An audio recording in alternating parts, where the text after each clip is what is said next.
The danger of intellectualism.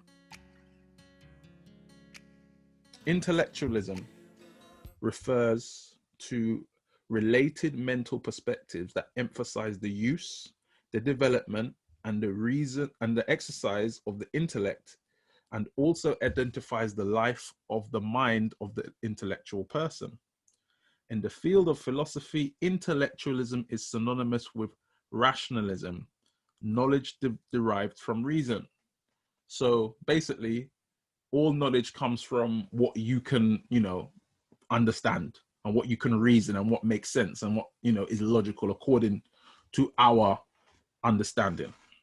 Moreover, the term intellectualism can also have a socially negative connotation about a man or a woman intellectual who gives too much attention to thinking, single-mindedness of purpose, and who shows an absence of affection and cold feeling. Unfortunately, many Pentecostal churches have rejected educational pursuits because of a fear of knowledge instilled in its leaders by slavery. This has led to irrational anti-intellectualism, rejecting all forms of learning not directly linked with biblical studies. The intellectualism we are addressing is of the sort that the Stoics, Epicureans, and what most modern day philosophy in general finds in its foundation. Intellectuals of this sort reject some or all foundational biblical principles, such as original sin or the inherent wickedness of human nature, which our Bible attests to. The problem with knowledge in general, including biblical knowledge, is that knowledge alone makes people self-righteously arrogant. Corinthians 8 verse 1. If God the Father made the pursuit of him merely a conquest of knowledge, it would invalidate his word, which says, righteousness and justice are the foundation of your throne, loving kindness and truth go before you. That would put the rich and powerful at an advantage in gaining eternal life. God has not ordered the kingdom in this way. 1 Corinthians 1:26. Just look at yourselves, brothers.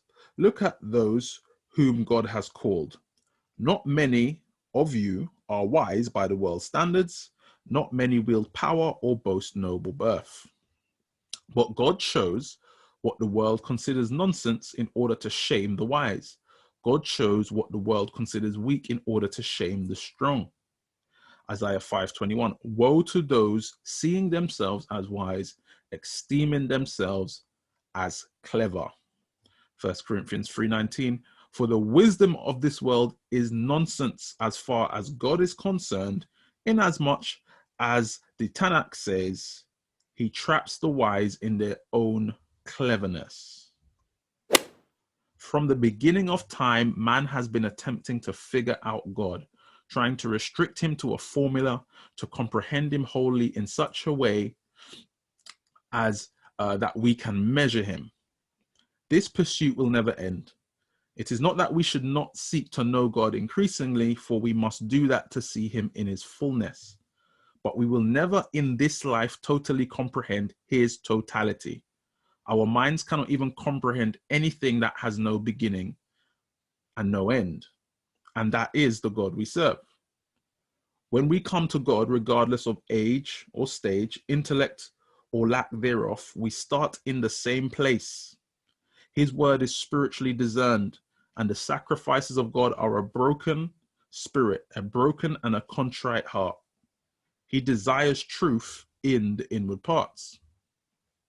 Only they who have clean hands and a pure heart, who have not lifted up their soul unto vanity nor sworn deceitfully, can ascend to his holy hill. Our intellect is as useful as we avail ourselves of it in order to see how God will use it. When we try to bring our senses and our earthly wisdom to God, we will fall short of obedience every time. The instructions to Joshua and the children of Israel defy intellectualism and all the warfare strategy they would have been familiar with. This confirms the New Testament proclamation, which is also kingdom principle. Matthew 18:3. And he said, truly I tell you, unless you change and become like little children, you will never enter the kingdom of heaven. And this, my brothers and sisters, is how you trust God. We must come to God as little children.